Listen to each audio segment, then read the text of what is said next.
ونفعنا وكذب صدق الله وصدق رسوله النبي الكريم ونحن على ذلك من الشاهدين والشاكرين والقدر الله رب العالمين.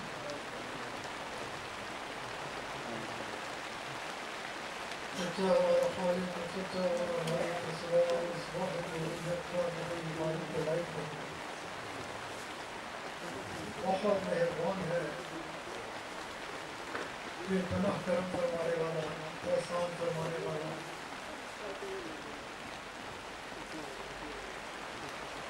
توبہ کو قبول فرمانے والا، گناہوں کو معاف فرمانے والا، درجات کو بلند فرمانے والا، شان والا بادشاہ کو جس کے فضل و کرم جناب کو انتظار کی واقعہ اللہ ہو سکتی ہے۔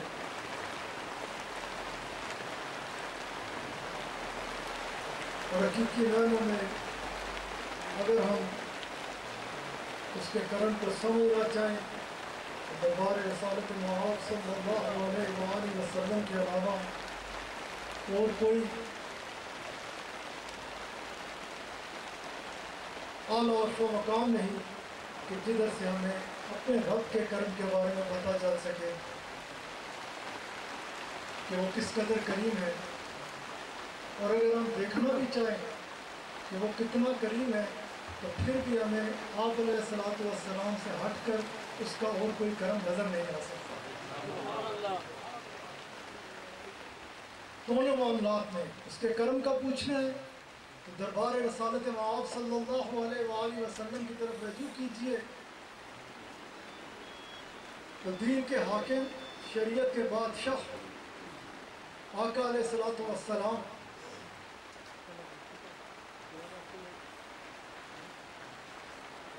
آپ کا فرمان مبارک ہے، ایک شخص اگر راستے کو صاف کر ڈالتا ہے، ایک راستے سے گزر رہا ہے، راہ میں کسی چیز کو دیکھا، اسے صاف کر کے گزر گیا، آپ علیہ الصلوۃ والسلام ہماری جانوں کے بادشاہ صلی اللہ علیہ وآلہ وسلم آپ نے فرمایا اور اپنے غلاموں کو مخاطب کر کے فرمایا، اس شخص کے گناہوں کا کوئی حساب ہی نہیں تھا، اس کے اس ایک فعل کے بدلے میں اس کے راستے کو صاف کر کے گزر جانا۔ آپ صلی اللہ علیہ وآلہ وسلم ہماری جانوں کے بادشاہ فرماتے ہیں کہ میرے رب نے اس کے اس ایک فعل کے بدلے میں اس کے تمام گناہوں کو معاف کر ڈالا، معاف فرما دیا۔ اکثر میں سوچتا ہوں کہ جو راستہ صاف کر کے کسی کے لیے گزر جائے، اس کے لیے ہمارے آقا صلی اللہ علیہ وآلہ وسلم کے جن کے لیے سب کچھ ہے، جن کی وجہ سے سب کچھ ہے، اور جن کے دربار سے جو روشنی ملتی ہے اس کے بعد کسی اور طرف دیکھنے کی کوئی ضرورت باقی نہیں رہ جاتی، کامل و اکمل مکمل۔ اگر کوئی کسی کے لیے راستہ صاف کر کے گزر جائے تو آپ صلی اللہ علیہ وآلہ وسلم فرماتے ہیں کہ میرا رب اس سے اتنا راضی ہوتا ہے کہ آپ صلی اللہ علیہ وآلہ وسلم اس نے گناہوں کے پہاڑ اپنے اوپر لاد رکھے تھے، ایک فعل تھا، آپ فرماتے ہیں کہ اس کے بدلے میں اللہ نے اس کے تمام گناہوں کو معاف کیا۔ آپ صلی اللہ علیہ وآلہ وسلم کا یہ فرمان مبارک اگر سامنے رکھ کے اگر ہم اس ٹکڑے کو صاف رکھیں، اس میں کوئی بغض نہ ہو، اس میں کوئی کینہ نہ ہو، اس میں کسی کو کوئی نقصان پہنچانے کا کبھی تصور نہ ہو،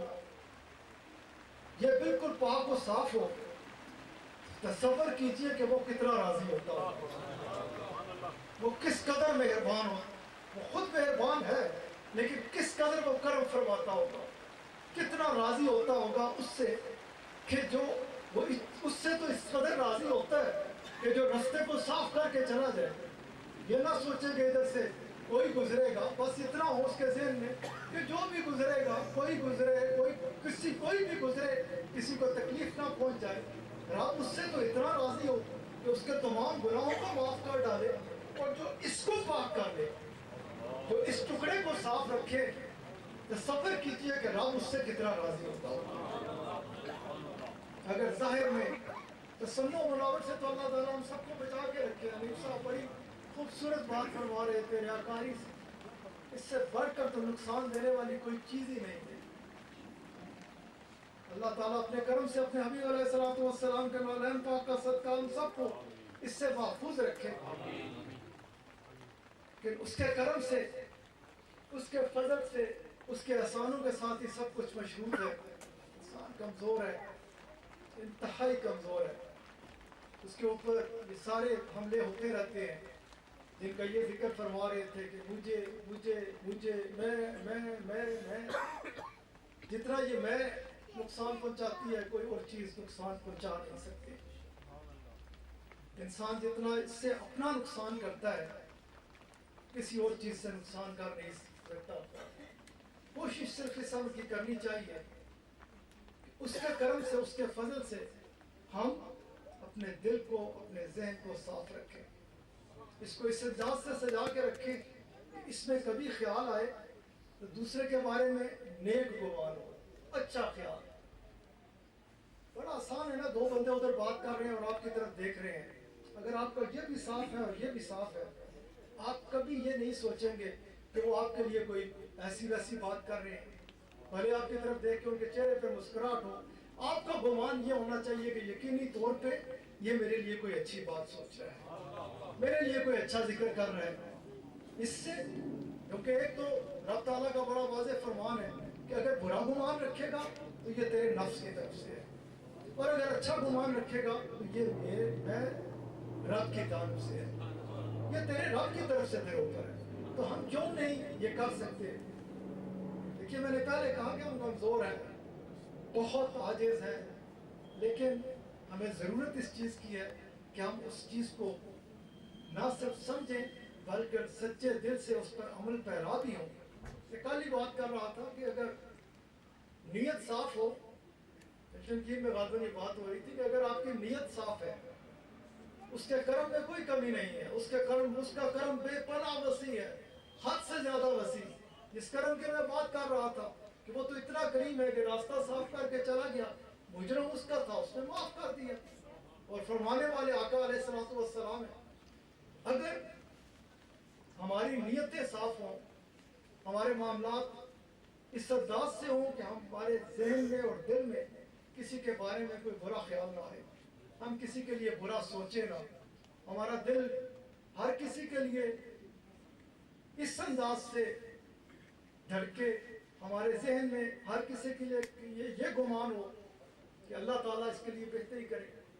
اللہ تعالیٰ اس کو اپنے کرم سے نوازے۔ آپ علیہ الصلوۃ والسلام آپ فرماتے ہیں، آپ کا فرمان مبارک ہے کہ اگر کوئی شخص یہ وظیفہ بنا لے کہ اے میرے رب اپنی ساری مخلوق پہ کرم کر، اور دن میں 27 بار یہ اپنے رب کے آگے التجا کیا کرے، کیا التجا کہ اے میرے کریم تیرا کرم بے پناہ وسیع ہے، اپنی ساری مخلوق پہ کرم کر۔ آپ صلی اللہ علیہ وآلہ وسلم آقا علیہ الصلوۃ والسلام فرماتے ہیں کہ میرا رب اس سے اتنا راضی ہوتا ہے، دن میں 27 بار، کوئی مشکل کام نہیں ہے، بڑے آسانی سے آپ فرما دیتا ہے۔ جو دل صاف لے کے چلتا ہوگا کتنا کرم اس کا ہوتا ہوگا، اس کے شامل حال آپ سوچ نہیں سکتے۔ صحابہ کرام رضوان اللہ تعالی علیہم اجمعین،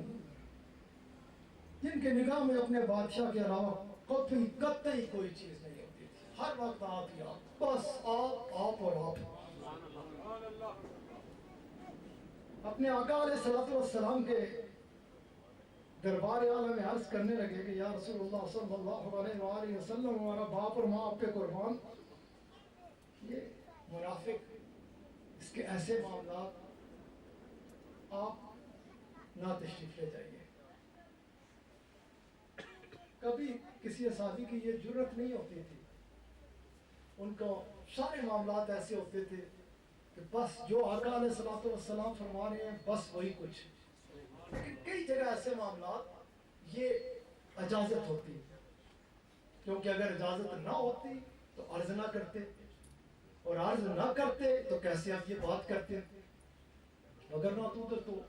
آداب کا معاملات ایسے جس کے بارے میں حنیف صاحب گفتگو فرما رہے تھے، ادب، اس قدر جو خوبصورت انداز صحابہ کرام رضوان اللہ تعالی علیہ اجمعین کا آقا علیہ الصلوۃ والسلام کے دربار اعلیٰ میں نظر آتا ہے، بس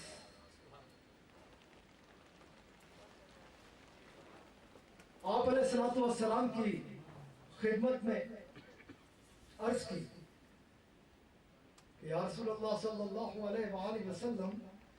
آپ نہ تشریف لے جائیے۔ اپنے بادشاہ سے محبت کرتے، اپنے آقا علیہ الصلوۃ والسلام پہ سب کچھ قربان کرتے تھے، وہی انہیں اچھا لگتا جو آپ علیہ الصلوۃ والسلام کی محبت میں گم نظر آتا، اور جو آپ سے دور ہوتا وہ انہیں اچھا نہ لگتا۔ یہی وجہ تھی کہ عرض کی۔ آپ علیہ الصلوۃ والسلام نے فرمایا کہ نہیں، میں جاؤں گا۔ عرض کی کسی نے دربار رسالت مآب صلی اللہ علیہ وآلہ وسلم میں کہ یا رسول اللہ صلی اللہ علیہ وآلہ وسلم، کیا یہ منافقین کا گروہ وہ نہیں ہے کہ رب تعالیٰ نے خود فرمایا کہ میرے حبیب صلی اللہ علیہ وآلہ وسلم اگر آپ ان کے بارے میں 72 بار بھی عرض کریں گے تو میں انہیں معاف نہیں کروں گا۔ اب وجہ صرف ایک ہی ہے ادھر، آپ علیہ الصلوۃ والسلام سے دوری، آپ علیہ الصلوۃ والسلام کے دربار اعلیٰ کے بارے میں رائی برابر ایسی کوئی بات ہے، یہ وجہ، اس کے علاوہ کوئی وجہ نہیں جن کے لیے یہ حکم جاری ہوا۔ آپ صلی اللہ علیہ وآلہ وسلم، آقا علیہ الصلوۃ والسلام، آپ نے فرمایا میں رب کے رحمت کی بات کر رہا ہوں کہ کس قدر اس نے کرم فرمایا رسول کریم صلی اللہ علیہ وآلہ وسلم آقا علیہ الصلوۃ والسلام کو بھیج کر۔ بلکہ ہمیں یوں نظر آتا ہے کہ جبرائیل امین ایک دن جب، کیونکہ وہ دیکھا کرتے کہ رسول اللہ صلی اللہ علیہ وآلہ وسلم ہر وقت اپنے رب کے آگے یہ التجا کرتے، امت امت اور امت، ہر وقت ایک ہی درخواست اپنے رب کے آگے کہ بس ان پہ پکڑ نہ کرنا، ان کو معاف کر دینا، ان کو چھوڑ دینا، ان پہ کرم فرمانا، ان سے راضی ہو جانا۔ جبرائیل امین نے ایک دن دربار رسالت مآب صلی اللہ علیہ وآلہ وسلم میں یوں عرض کی تھی کہ یا رسول اللہ صلی اللہ علیہ وآلہ وسلم، میری بھی ایک آپ کے آگے التجا ہے، میں بھی آپ کے آگے ایک درخواست کرتا ہوں، میرے لیے بھی ایک دعا فرمائیے، میرے پہ بھی ایک کرم فرمائیے کہ یہ جن کا آپ کو ہر وقت خیال رہتا ہے اپنے امت کا، میرے لیے دعا کیجئے، مجھے حکم فرمائیے کہ جب یہ آپ کی امت پل صراط کے اوپر سے گزرنے لگے، میں اپنے پروں کو اس کے اوپر آپ کی امت میرے اوپر سے گزرتی نہیں چلی۔ سیدی مرشدی سیدی مرشدی سیدی مرشدی، ہمارے آقا، ہمارے بادشاہ صلی اللہ علیہ وآلہ وسلم جو رحمت ہی رحمت ہے، رحمت ہی رحمت۔ آپ صلی اللہ علیہ وآلہ وسلم، آپ نے فرمایا جب آپ کے آگے یوں عرض کی گئی کہ 72 بار، جانتے ہیں کہ رسول اللہ صلی اللہ علیہ وآلہ وسلم آپ نے کیا فرمایا؟ آپ علیہ الصلوۃ والسلام نے فرمایا کہ ہے میرے غلاموں، میں تمہاری محبت کو سمجھتا ہوں، تمہارے جذبات کو دیکھ رہا ہوں، لیکن آؤ میں تمہیں بتاؤں کہ میرے رب نے یوں فرما دیا نا کہ 72 بار۔ سنو، میں جب اپنے رب کے آگے، رب تعالیٰ نے یوں فرمایا کہ 72 بار بھی اگر آپ، میں اپنے رب کریم کے لیے کہ آگے ان لوگوں کے لیے 73 بار عرض کرتا ہوں اور میں ان کے لیے بخشش کروا لوں گا۔ عزیز دوستو، اگر ہم اس کے کرم کی طرف دیکھیں تو آقا علیہ الصلوۃ والسلام اپنے حبیب علیہ الصلوۃ والسلام کو بھیج کر اس نے جو کرم فرمایا، جتنا بڑا احسان کیا، ہم اپنے رب کا شکر ادا کر نہیں سکتے۔ کوشش ہمیں اس عمر کی کرنی چاہیے، اس عمر کی کہ ہم اپنے آقا علیہ الصلوۃ والسلام کے ساتھ اپنے تعلق اور نسبت کو مضبوط سے مضبوط تر کریں، ہماری ہر چیز آپ علیہ الصلوۃ والسلام کی خاطر ہو، ہم جو کچھ ہر معاملے میں اپنے آقا علیہ الصلوۃ والسلام کے ساتھ محبت کا وہ انداز اختیار کر لیں۔ اب یہ بڑا خوبصورت شعر یہ بچہ پڑھ رہا تھا، بڑے خوبصورت نعت پاک پڑھی انہوں نے، کہ میں نے کہا تھا دوبارہ بھی شعر پڑھیں۔ کیا تھا بیٹے وہ سنگ؟